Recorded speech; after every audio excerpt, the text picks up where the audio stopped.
Sanibonani, welcome back to enye video. Ngiyabonga kakhulu for coming. Thank you very much. Ungakhohlwa ukusubscribe, like video, share video as well. So guys, ngithanda ukukhuluma ke ngecala lalaba abahlanu ababoshelwa ke ukubulawa ka aka no Kinan aka Forbes noTibelo Tips Motswane. I think mangithi ngiyabuka ngathi icala labo lilahle lisathu inyanga ezayo. I always try to update you guys mangabe ke kuza leli cala lika aka kwabobhuti abahlanu ababoshwa ke beboshelwa ke ukushona ka aka. So kuthiwa ke lihlehleke to inyanga ezayo. Kuthiwa kuhle ingqungquthela ke eyandulela ukuqula kwecala lokubulawa kaKenan aka Forbes nomngane wakhe obengumpheki uTibelo Tips Motswane enkantolo enkulu yaseThekwini. So abamangaleli abahlanu kwaba yisikhombisa ke okungilinda okuhle Mkhwanazi uLindani Ndimande uEdimyeza uMuzwethemba Gwabeni noLindo kuhle Ndimande baye bavela enkantolo njengoba ngizobabeka ke lapha esithombeni. So ngesikhathi uqhubeka icala ngolosini ekseni kuvela ukuthi bonke abamangaleli bazomelwa ke ngoadvocate Cyril Mlotshwa elekelelwa ngummeli Usibusiso Dlamini. So khulunywa ngomlotshwa ukuthi wakwaba ke ngumqondisi wezokushushiswa komphakathi eKZN. Ngiyacabanga ukuthi ngulwane sibonile ukuthiwa ke uSiya Mhlongo usemqashile laphana. Did you watch my video eyogcina leyo ngikhuluma ngoSiya Mhlongo kuthiwa ke usiye waqinisa illegal team yakhe ukuthi uqashiwe nalommeli ke uMlotshwa bafethu. I think siye sakhuluma ngayo if you did watch it. So uMlotshwa kwaba ngumqondisi wezokushushiswa ke umphakathi eKZN ubengekho enkantolo njengoba ke eseswatini lapho amele khona izelamani zakwaNdimande. Asikhumbule kunalabana ababili ke ababoshwa bengale ngaseSwatini and they still have to be brought ngapha ngase South Africa behlangana nalaba shuba u7. So we've got 5 here and then we've got 2 ngaseSwatini. So yeah man, so laba ngabasola ababili abasele kuleli cala okulindele ukuthi ke babuyiswe eNingizimu Afrika ukuze ke kuhlanganyele bahlanganyele nabamangalela laba abahlanu ke like I said. So lezi insizwa ke zingeza kwaNdimande zidlule isinqumo senkantolo yemantshi eSwatini sokubuyiswa kwabo kuleli ngoAugust nyakenye, kodwa ke abashushisi bombuso baphikisa ukuthi isicelo sasiyize njengoba ke bekholelwa ukuthi ke asizange sifakwe ngesikhathi.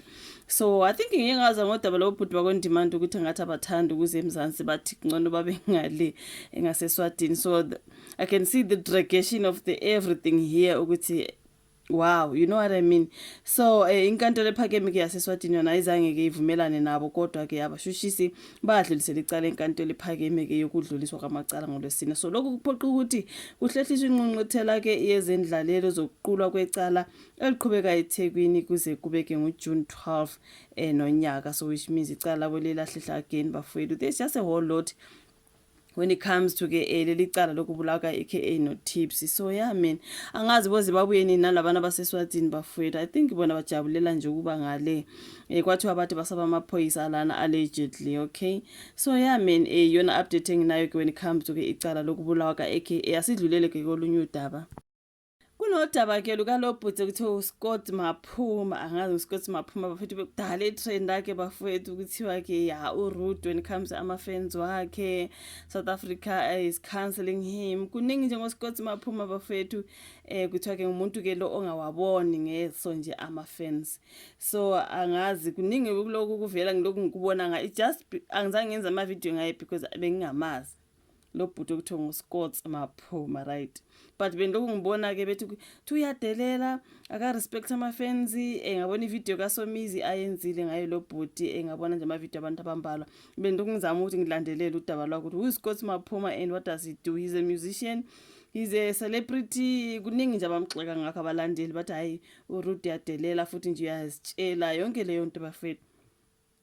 So lana ke bathi asehlanga kahle isixoliso sikaScott Maphuma njengoba ke emveni kokuthi I don't know if he was cancelled or they wanted to cancel him into ekanjalo bafowethu waxolisa ke emphakathini ukuthi ayingiyaxolisa ke ngebehavior yami something like that.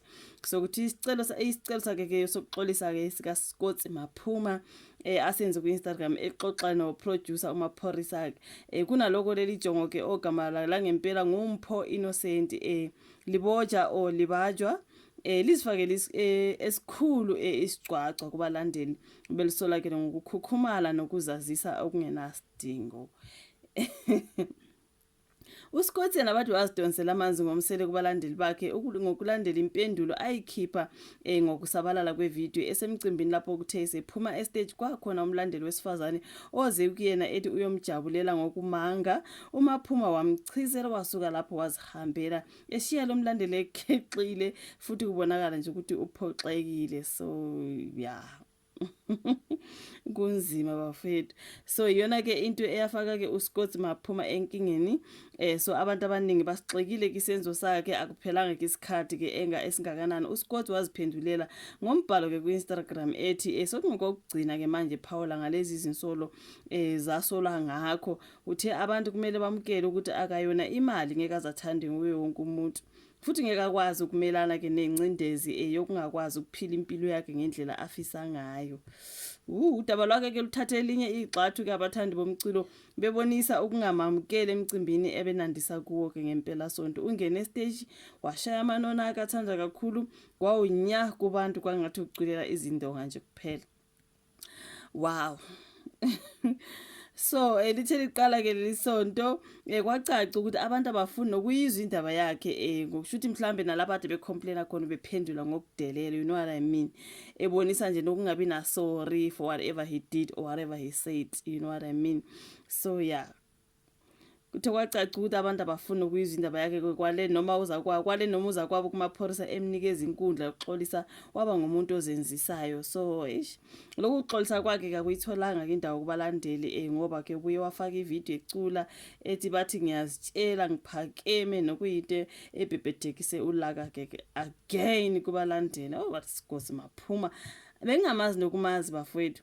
Asibone nje labantu abacommente khona ngaye lo bhuti ukhona othe Sikosi Maphuma sedelele isikhathi eside manje kunokuba ke azehlise uloke wandise njalo umonakalo. Lolu hlobo lokuziphatha kuziba kuphela komsebenzi wakhe uma angazithobe futhi aqala ukuhlonipha abantu embonini. Impumelelo yangempela iza ngokukhula hayi ukuzazisa. Ukhona bethekele bengingeke ngigcina abangane abafana nalaba bakaScott Maphuma. Abalandeli sebeyamziba ngenxa yesimo sakhe sengqondo futhi ke uphendula abazondayo bakheke ngengoma edelelayo. Abangani bakhe bayamkhohlisa bazi kahle ukuthi umsebenzi wakhe usuzophela ngenxa yokuzitshela kwakhe. You know, like if they cancel you, they cancel Khacha Ntontoni. Kwazi kwakubi ngalo bhuti bengingamazi ke bafethu ngize ngikhulume ngaye ngoba ngiyabona ukuthi trendile lokho eyatrenda Sikosi Maphuma that, Sikosi Maphuma that. I'm like, webhuti ake sibone ubani lo bhuti ayibengingamazi bafethu. I won't lie, but ngoba ke udaba lwakhe lu around kule channel sikhuluma kakhulu ngendaba ezitrendayo bafethu. So hayi kunzima ke, all the best to him, azifundise ukuziphatha ke, ukujabulela abalandeli ke. Yabona la kuma ugibele stage uthi uyacula wonke umuntu avela abheke phansi nje kungabi no ha, you know what I mean, shoot abantu nje uyabadina. So awukufuni lokho eze performer, you know what I mean. So that's bad. But anyways, ilona daba benginalo ngobhuti Sikosi Maphuma. This is my first time talking about him. Angemazi kwakhona bafowethu, but sengithanda ngathi ngiyajwayela ngoba ke into ngimbona trenda. Okay, thank you so much ukuthi ibuka ivideo, ilike, kusubscribe, share, asibonane kwezayo.